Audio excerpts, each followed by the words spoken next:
Mas Yusuf, Dr. Haji Ribut Muda, Dr. K. Ubedillah Tamam. Assalamualaikum warahmatullahi wabarakatuh.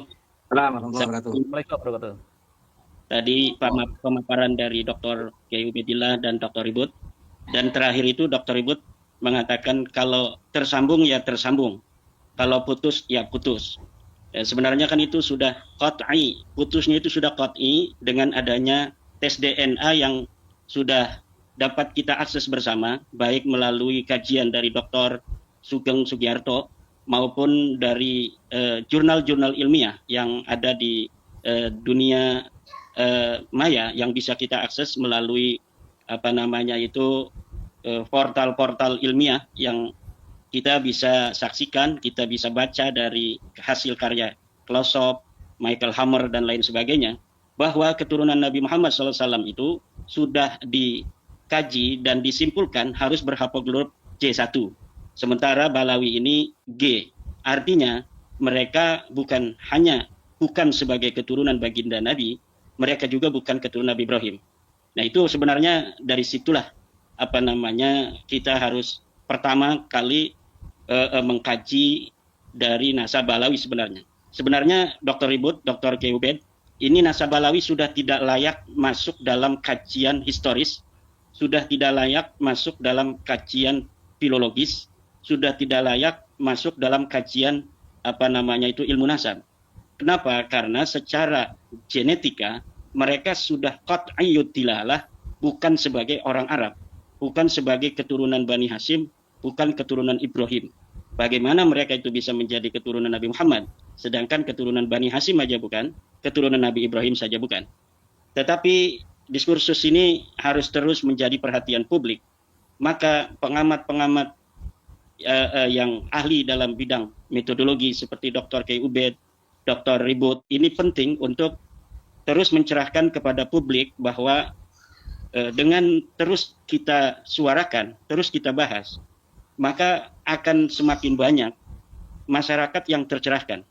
Termasuk adanya fenomena Tengku Qori balik badan, itu merupakan sebuah qudratullah bahwa isu nasab ini akan terus menarik untuk dikaji. Kemarin kita lihat betapa menariknya diskusi antara seorang ilmuwan Nahdlatul Ulama dari Pulau Sumatera dengan juga seorang pengkaji pembela nasab Balawi yang berasal juga dari Pulau Sumatera. Jadi semalam itu adalah dua ilmuwan dari Pulau Sumatera, yang satu dari Jawa Barat, itu sibuk main HP kata para komentator itu, sehingga dua singa dari Sumatera ini bertarung seperti dibiarkan saja gitu semalam itu. Ini banyak komentar-komentar seperti itu. Nah, apa yang bisa saya berikan garis bawah dari diskusi semalam antara Dr. Ribut Nurhuda dengan Tengku Qori, yaitu narasi Tengku Qori tentang Abnaul Imam seperti yang disinggung oleh Mas Yusuf tadi, bahwa Tengku Qori sekarang ini kembali untuk mempermasalahkan kitab Abnaul Imam. Karena memang jika kajiannya adalah kajian historis, kajian adalah kajian naskah, maka Ba'lawi ini tidak mungkin lagi bisa ditolong kecuali hanya dengan narasi-narasi falasi, dengan adanya manipulasi data dan sebagainya. Nah, kitab Abnaul Imam ini termasuk dalam kategori beberapa manipulasi data yang telah dilakukan Ba'lawi. Jadi ada yang namanya disebut dalam istilah ilmu sastra Arab itu disebut dengan kitabatun manhulah. Jadi tulisan-tulisan yang palsu, yaitu nisbatul kitabah ila ghairi katibihi li gharadin. Jadi adanya sebuah tulisan yang dinisbatkan kepada bukan penulisnya li gharadin, untuk suatu tujuan. Nah, selain kitab Abnaul Imam, itu sudah ada beberapa kitab yang dipalsukan oleh penulis-penulis Ba'lawi. Seperti kitab Ar-Raudul Jali yang dinisbatkan kepada Murtada Az-Zabidi, seorang ulama besar. Ya, pada tahun 205 Hijriah beliau wafat. Kemudian Hasan Muhammad Qasim dari Mesir diminta oleh seorang Ba'lawi yang ada di Mesir untuk menciptakan sebuah kitab palsu yang di situ menyebut nama Ubaidillah atau Abdullah. Kemudian ditulislah kitab Auradul Jali itu, kemudian disubstitusikan sebagai karya daripada Imam Murtada Az-Zabidi. Dan itu sudah diteliti oleh pakar filolog dari Yaman, yaitu Abu Bakar Badib yang merupakan pembela Balawi juga. Tetapi ketika Abu Bakar Badib ini memberikan kata sambutan di dalam tahqiqnya dalam kitab Auradul Jali itu, beliau jujur mengatakan bahwa kitab ini sangat sulit untuk dinisbatkan kepada Murtada Az-Zabidi. Kenapa? Badib mengatakan sangat sulit karena dia pendukung Balawi. Kalau Imaduddin Usman mengatakan bahwa jelas-jelas kitab ini adalah kitab palsu yang dikarang oleh Hasan Muhammad Qasim 50 tahun yang lalu dari hari ini, kemudian diasosiasikan, disubstitusikan sebagai karya dari Murtada Az-Zabidi. Yang kedua adalah kitab Tarikh Sambal Hadramaut. Kitab Tarikh Sambal atau Tarikh Hadramaut yang dikarang katanya oleh seorang sosok yang bernama Sambal, Syekh Sambal, yang katanya dia hidup di abad ke-10 Hijriah. Tetapi ketika Serjen, seorang peneliti dari Barat, meneliti kitab ini, maka disimpulkan kitab ini adalah kitab palsu yang dikarang oleh sosok yang fiktif. Kemudian juga kitab Tarikh Ibnu Hisan. Ini Ibnu Hisan sosok yang historis.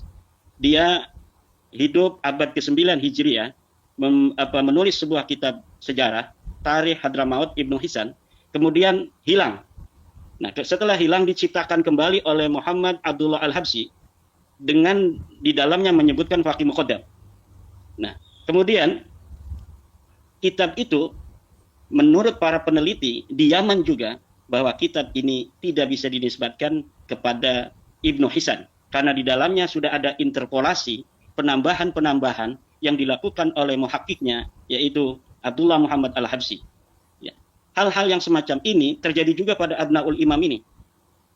Abnaul Imam ini jelas kitab palsu yang kepalsuannya sudah diteliti oleh para ulama ahli nasab. Misal, seorang peneliti nasab yang bernama Al-Qaraja dalam kitab Al-Kafil Muntakhab halaman 106 sudah mengatakan di dalam kitabnya Al-Kafil Muntakhab halaman 106 bahwa kitab Abnaul Imam adalah kitab yang termasuk dalam kategori manhulah. Kitab manhulah, pakai hak ya, manhulah, yaitu kitab yang palsu, kitab yang nisbatul kitabah ila ghairi qaili. Pakai hak ya, manhulah, yaitu kitab yang palsu, kitab yang nisbatul kitabah ila ghairi qaili. Penisbatan sebuah kitab bukan kepada pengarangnya. Siapa pengarangnya? Pengarangnya ya Yusuf Jamalulail itu. Dia menarik-narik nama Abul Muammar Yahya Toba-Toba. Abul Muammar Yahya Toba-Toba itu memang seorang ulama dari kalangan Syiah. Dia mempunyai kitab yang namanya Syarhul Lumah Ibnul Jinni, tetapi tidak mempunyai kitab yang namanya Abnaul Imam fi Misra wa Syam. Dari mana keterangan itu? Silahkan buka kitab Al-Kuna wal Alqab karya Syekh Abbas Al-Qummi juz 2 halaman 133. Kemudian buka juga kitab Mu'jamul Muallifin Umar Ridha Kahalah juz 13 halaman 226. Buka juga kitab ketiga Hadiyatul Arifin juz 2 halaman 519. Keempat, buka juga kitab Al-A'lam juz 8 halaman 164. Di dalam kitab-kitab yang saya sebutkan tadi, biografi dari seorang Abul Muammar Yahya itu lengkap.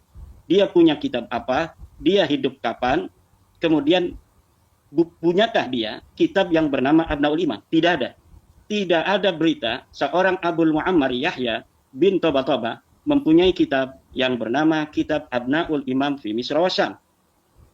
Nah, kalau misalnya pembela Balawi ingin menjadikan Abnaul Imam ini menjadi salah satu maraji', maka silahkan buktikan bahwa kitab Abnaul Imam ini memang dikarang oleh Abul Muammar. Mana manuskrip aslinya yang di mana di situ dikatakan Abul Muammar adalah sebagai penulis kitab ini? Tidak ada. Di dalam versi cetak kitab Abnaul Imam memang itu diberikan beberapa lembar contoh-contoh bahwa manuskripnya ada dipegang oleh pentahqiq, dan ini contoh-contoh manuskripnya diberikan 2 lembar atau 3 lembar. Tetapi saya melihat cara menulisnya itu cara menulis yang baru, walaupun dia legok-legokan seperti gaya hot-hot dari masa lalu. Kenapa? Karena memang praktik-praktik manipulatif dari kaum Ba'alawi ini, algoritmanya ini saya sudah tahu. Dari versi pentahkikan, dari bagaimana kitab-kitab manuskrip yang tidak dicetak, kemudian dijadikan maraji dalam perdebatan, hanya nama, ada yang seperti itu. Ada juga manuskrip yang diberikan kepada halayak, seperti manuskrip Al-Jawharus Safaf karya Al-Khatib. Nah, tetapi sebelumnya mereka itu harus memalsukan sebuah kitab masa lalu, seorang ulama terkenal, Qiladatun Nahar misalnya. Kemudian Qiladatun Nahar ini banyak mengutip kitab Al-Jawharus Safaf ini. Seakan-akan kitab Al-Jawharus Safaf karya Al-Khatib betul-betul pernah ada di masa lalu. Nah, jadi praktik-praktik manipulatif semacam itu, algoritmanya sudah nyata, terang benderang. Bahkan seorang Ba'dzib yang hari ini masih hidup, kalau misalnya Ba'lawi itu betul-betul mau membuktikan kebenaran nasabnya berdasarkan kebenaran, maka seorang Ba'dzib yang sering datang ke Indonesia itu akan dipakai oleh Rabita Alawiyah untuk melawan saya. Dan saya yakin Ba'dzib tidak mau. Karena Ba'dzib lah yang mengatakan Salim bin Jindan ini terkena penyakit melankolia, yang mengarang beberapa kitab-kitab yang diasosiasikan sebagai karangan abad ke-7 Hijriah oleh Ali bin Jadid, kitab nasab, kitab hadis, Al-Arba'un, kitab Al-Mawahib gitu. Tetapi ditulis oleh Salim bin Jindan. Kemudian diasosiasikan ulama masa lalu, tetapi kitab-kitab ini belum dicetak. Tetapi Rumel Abbas telah memberikan beberapa fotonya ketika di Rabita Alwiyah itu. Jadi sangat ketinggalan zaman apabila pembela Balawi semacam Tengku itu kembali menjadikan kitab Abnaul Imam ini sebagai sebuah dalil hujjah ketersambungan nasab Balawi. Karena jelas kitab ini kitab manhulah. Lihat di dalam kitab Al-Kafil Muntakhab, Al-Qaraja telah mengatakan kitab Abnaul Imam ini manhulah, kitab palsu yang diasosiasikan kepada ulama masa lalu yang dikarang di hari ini oleh Yusuf Jamalul Lail. Yusuf Jamalul Lail ini di Riyadh adanya. Dia baru meninggal 3 tahun yang lalu pada bulan Ramadan. Jadi Ramadan ini sudah 3 tahun. 1443 Hijriah dia meninggal. Hari ini 1446 Hijriah. Jadi ini sudah 3 tahun. Di manakah manuskrip Abnaul Imam setelah seorang Yusuf Jamalul Lail itu wafat? Tidak akan pernah ada yang bisa untuk menunjukkannya. Kenapa? Karena memang manuskrip itu tidak pernah ada. Itu tentang Abnaul Imam. Kemarin juga Tengku itu berusaha membongkar kekokohan Syajarah Al-Mubarakah dengan narasi falasi bahwa di dalam kitab Syajarah Mubarakah, Syekh atau Imam Fakhruddin Ar-Razi mengatakan dia memberikan kitab ini mengijazahkan kepada Syaraf Shah. Kata Tengku, Syaraf Shah ini adalah orang yang hidup di abad ke-8. Bagaimana seorang yang hidup di abad ke-8 diberikan ijazah oleh seorang yang hidup di abad ke-6, 579 Hijriah, dikarang itu Syajarah Mubarakah dan wafat 604 Hijriah. Nah, ini adalah narasi falasi yang coba untuk mempengaruhi publik untuk meruntuhkan kekokohan Syajarah Al-Mubarakah. Bahwa seakan-akan Syajarah Mubarakah ini adalah kitab abad ke-8 atau ke-9. Seperti Rumel Abbas juga mengatakan bahwa kitab Syajarah Mubarakah ini adalah kitab karya Ibnu Inabah. Nah, itu adalah sebuah upaya-upaya, sisa-sisa kekuatan untuk memberikan hiburan. Memberi hiburan kepada Balawi dan kepada kibin-kibin Balawi itu agar mereka tidak terlalu terluka. Jadi Rumel Tengku ini mau membunuh dengan pelan-pelan gitu, jangan sek gitu mati, itu nggak lucu gitu. Saya sering mengatakan mereka ini orang-orang yang kejam, orang yang memberi harapan, tetapi mereka tidak menyelami psikologi manusia. Ketika seorang istri diiming-imingi akan diberikan kalung gitu, kemudian ketika menagih, diomong lagi, insya Allah sebentar lagi abang ini bisnisnya mau meledak. Sebentar lagi pada suka ini akan dapat hadiah 500 juta. Nanti kita akan belikan. Nah, terus saja begitu sampai harapan tidak pernah mati, tetapi selalu sedih karena setiap malam membayangkan kalung itu akan tiba. Begitulah Ba'lawi dan kibin-kibin itu dipermainkan oleh pembela-pembela yang mencari keuntungan agar mereka bisa untuk mendapatkan donasi dan lain sebagainya, seakan-akan mau mencari sesuatu yang bisa menyelamatkan mereka yang sudah koti ini putus ini. Yang harus dilakukan menurut saya, Kiai Ubed, adalah membaca hijib-hijib as-sakron untuk merubah DNA mereka dari G menjadi DNA J1. Baru itu akan menyelamatkan. Kenapa? Masa ini masa modern. Jikapun mereka sanggup untuk mencari seorang ahli pemalsu manuskrip, baik dari sisi teks maupun dari sisi media teks, kertas yang memang setelah diuji itu masa lalu, tetapi mereka tidak akan bisa untuk merubah DNA mereka. Hari ini, siapa orang yang mengaku keturunan Nabi, namun haplogrupnya bukan J1, haplogrupnya L, atau haplogrupnya adalah G, maka mustahil dia keturunan Nabi, dan siapa yang mempercayainya adalah orang-orang yang berdosa yang harus bertobat kepada Allah Subhanahu wa Ta'ala. Nah, itu. Nah, bagaimana tentang syaraf sah itu? Nah, ini saya sampai terbawa emosi. Saya ngelihat Kiai Ubed ini kan suka bersedih gitu ya. Jadi saya kebawa oleh amat dari Bani Mutamakin, sehingga saya terbawa emosi juga itu. Nah, ini tentang syaraf sah itu bagaimana? Syaraf sah itu betul-betul orang yang ada di abad ke-6 Hijriah. Bagaimana saya dapat membuktikan bahwa syaraf sah yang ditulis oleh seorang yang bernama Imam Fakhruddin Ar-Razi dalam kitab Syajarah Mubarakahnya, bahwa dia adalah orang yang betul-betul hidup di abad ke-6, silakan lihat kitab Umdatut Talib Al-Kubra halaman 225. Di dalam kitab Umdatut Talib Al-Kubra itu sudah ditulis silsilah dari syaraf sah.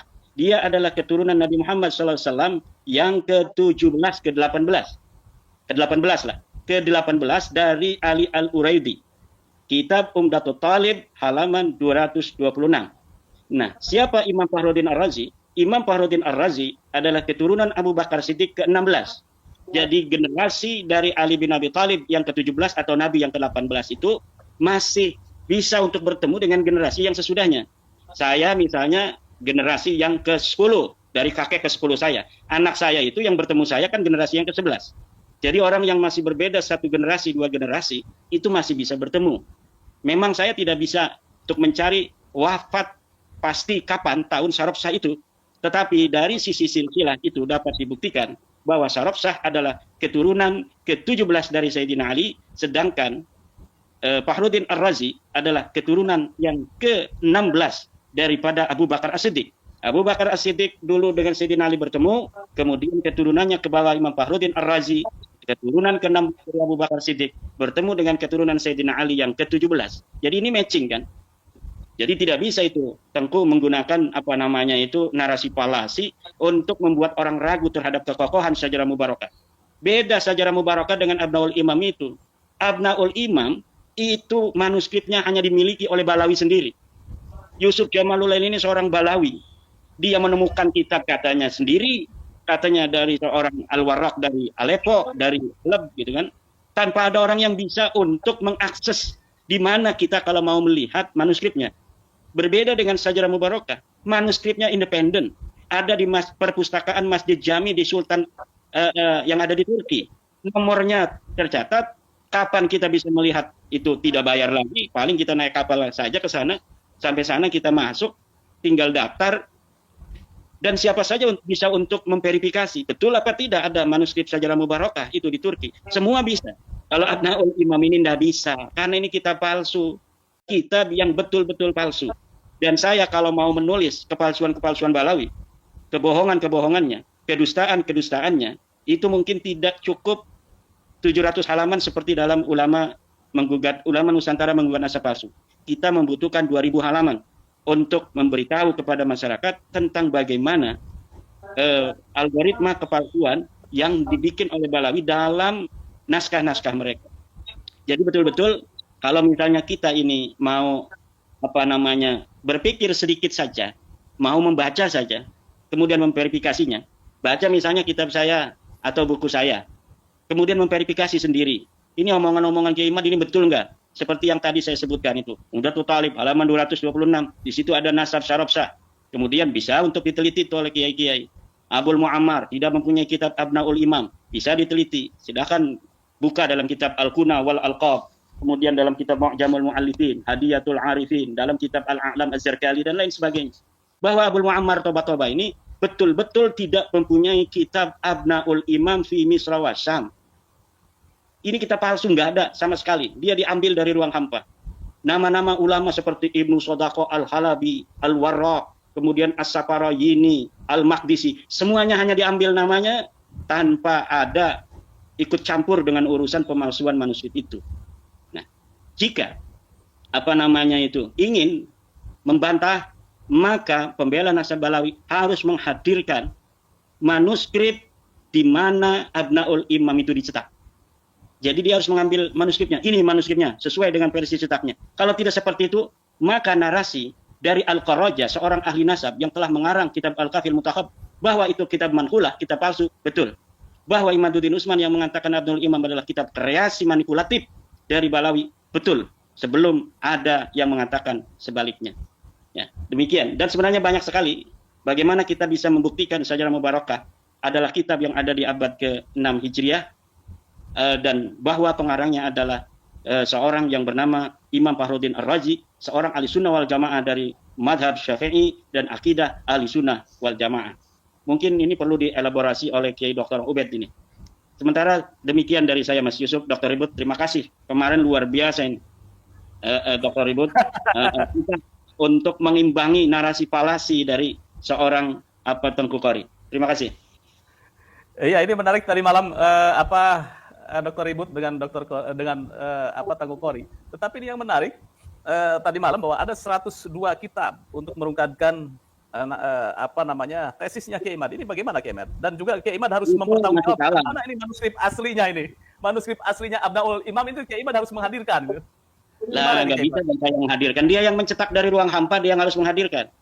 Kita ini membaca orang yang hidup di tahun 2021 kan, itu Yusuf Jamulail itu hidupnya 2021, meninggal baru dia itu. Kemudian mengaku menemukan kitab namanya Abnaul Imam dari ruang hampa tanpa menghadirkan manuskripnya. Kemudian diasosiasikan ulama yang ada di abad kelima yang namanya Yahya Abul Muammar Toba-Toba 478 Hijriah yang harus memberikan bukti bahwa dia mencetak itu berdasarkan sebuah manuskrip itu dia, bukan saya. Mana itu Yusuf Jamulail? Kalau udah meninggal, kan dia udah meninggal diberitakan di internet. Mungkin ada anaknya, mungkin ada muridnya. Kan Jamulail di Indonesia juga ada.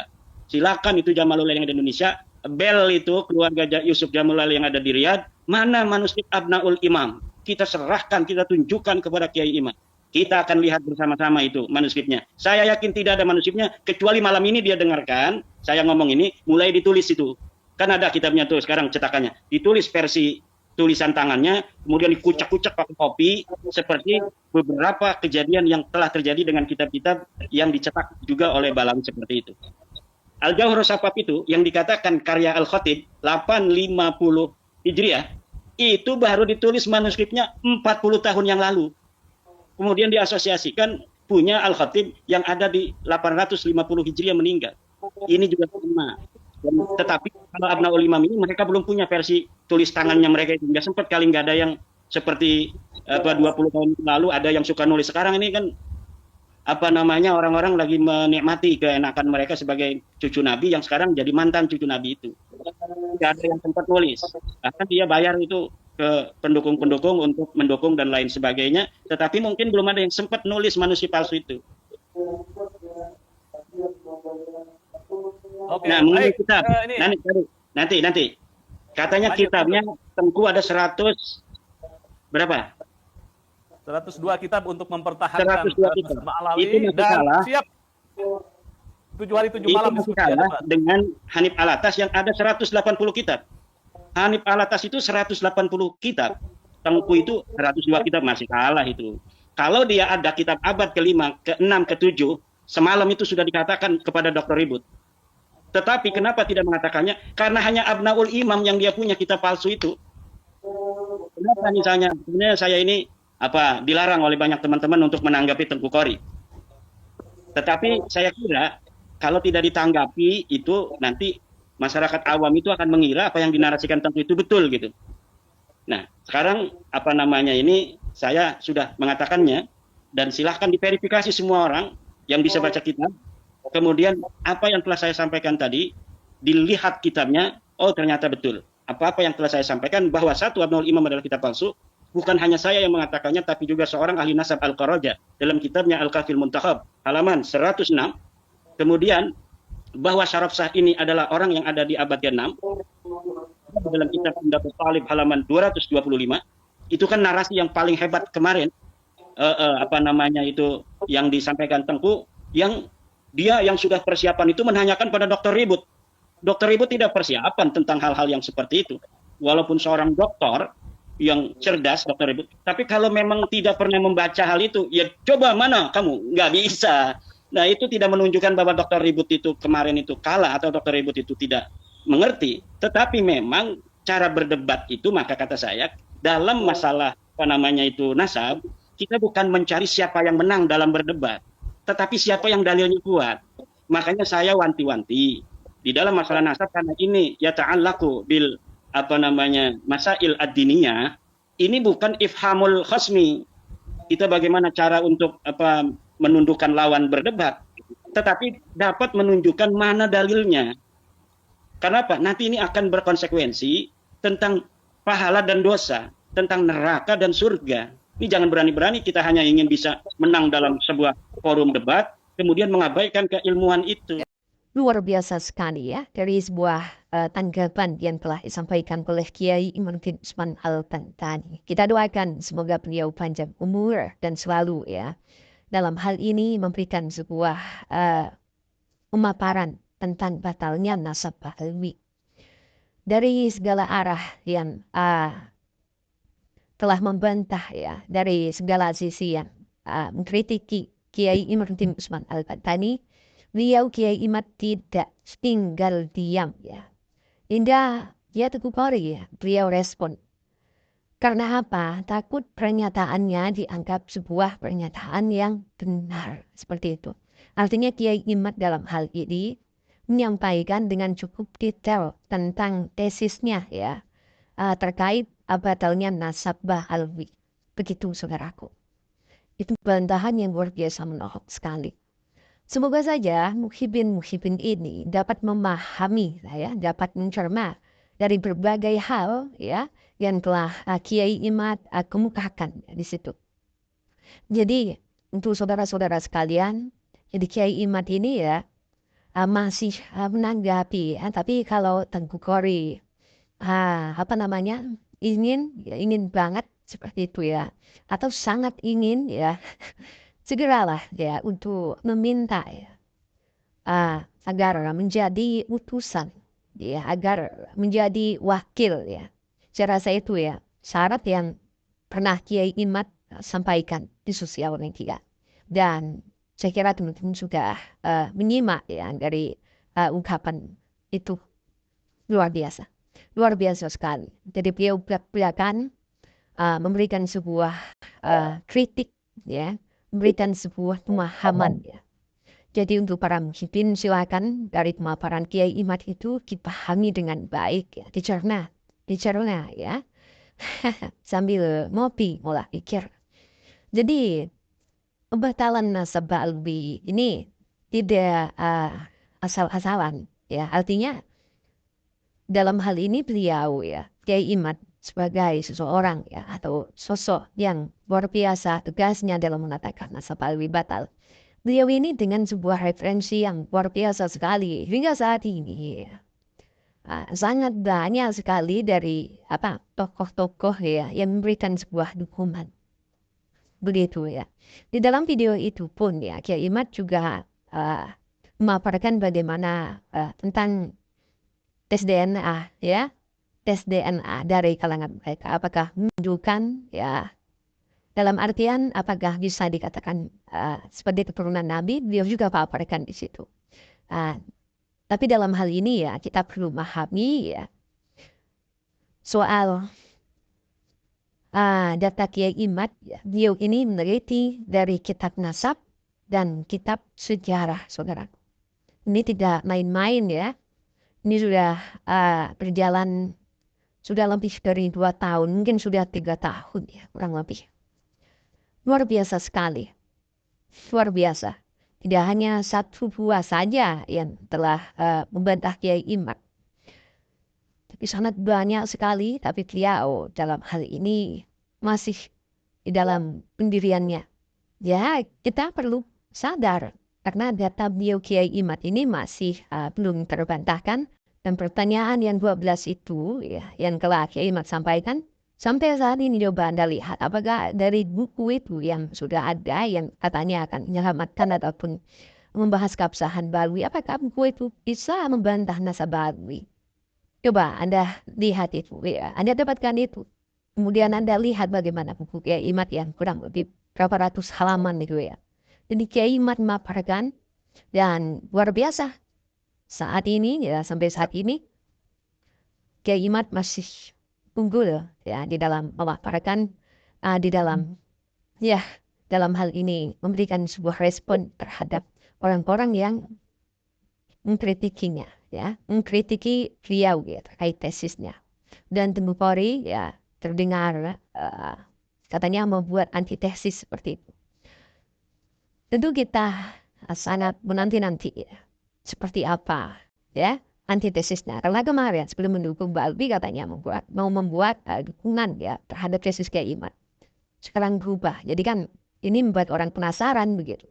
Tapi coba kita lihat ya bagaimana bantahan Kiai Imad terhadap itu ya. Dan kita perlu husnudon ya terkait mungkin saja ada data yang oleh Tengku Kori ini masih belum disampaikan lah, masih belum dipublik ya. Semoga saja ya. Artinya dalam hal ini kita masih menunggu ya, antitesis dari Tengku Kori. Dan mungkin kita akhiri saja video pada kesempatan kali ini. Semoga dapat dicerna oleh teman-teman sekalian ya. Semoga beliau Kiai Imad dalam hal ini semoga diberikan kesehatan dan kenikmatan di dalam kehidupannya, serta semoga beliau panjang umur yang barokah. Kemudian kita doakan semoga beliau tetap dalam lindungan Allah. Amin, amin ya rabbal alamin. Hanya itu mungkin yang dapat saya sampaikan, yang dapat saya ungkapkan. Kurang lebihnya apabila ada sebuah kata, narasi saya yang keliru, pemahaman saya yang keliru, jadi saya mohon maaf sebesar-besarnya. Akhirul qaul, ihdinash shiratal mustaqim. Assalamualaikum warahmatullahi wabarakatuh.